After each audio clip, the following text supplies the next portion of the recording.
taking a pop shot and killing the person. So I mean, these kind of really horrible stories, again, we heard during Operation Green Hunt. And while Operation Green Hunt was happening in Dantewada area, there was Operation Hakka happening in Abujamar. So in this entire case again, from 9, 10, these operations happened. Again, there was some kind of a lull, and since last 2-3 years, but now more acutely, I mean since 2005, 15, 14, 15, we have all been witness to it, about the very high increase now in encounter killings. My other colleagues will point out about how now in a few months we have more than 56 encounters. The number of hundreds of people in the last 6 months of 2015, 600 or 700 people arrested.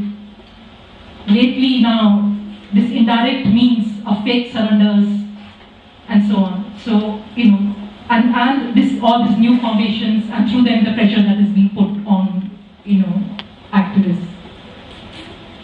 Now, all along this, when we're talking about then and now, there is a certain kind of a difference and yet similarity as far as development is concerned. So, development, like the state has taken a very narrow and a very convenient, definition of development, which basically has included broadening of roads.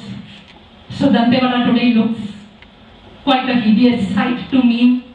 Perhaps to others who are known to Dantewada. In a sense, hideous in the sense, it's looking like any other really big kind of a city.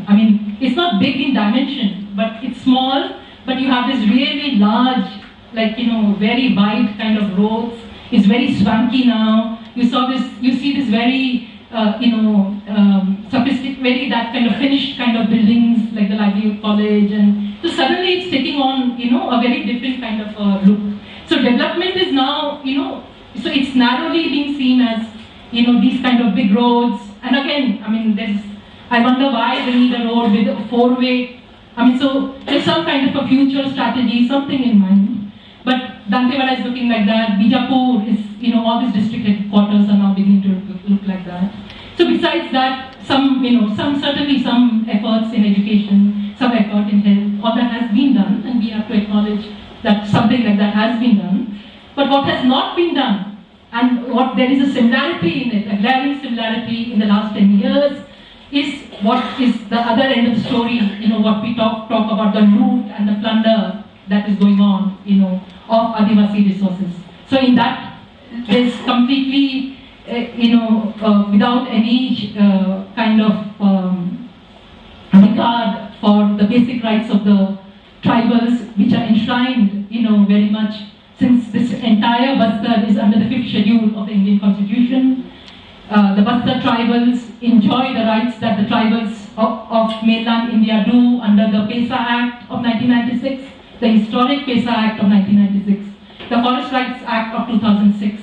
Now all these, are, other activists, there's a lot of information now about how there's complete disregard for all these very salient, acts that were given to empower the tribal people, to enhance their self-governance, and to, for them, in order to guard themselves against the non-tribals,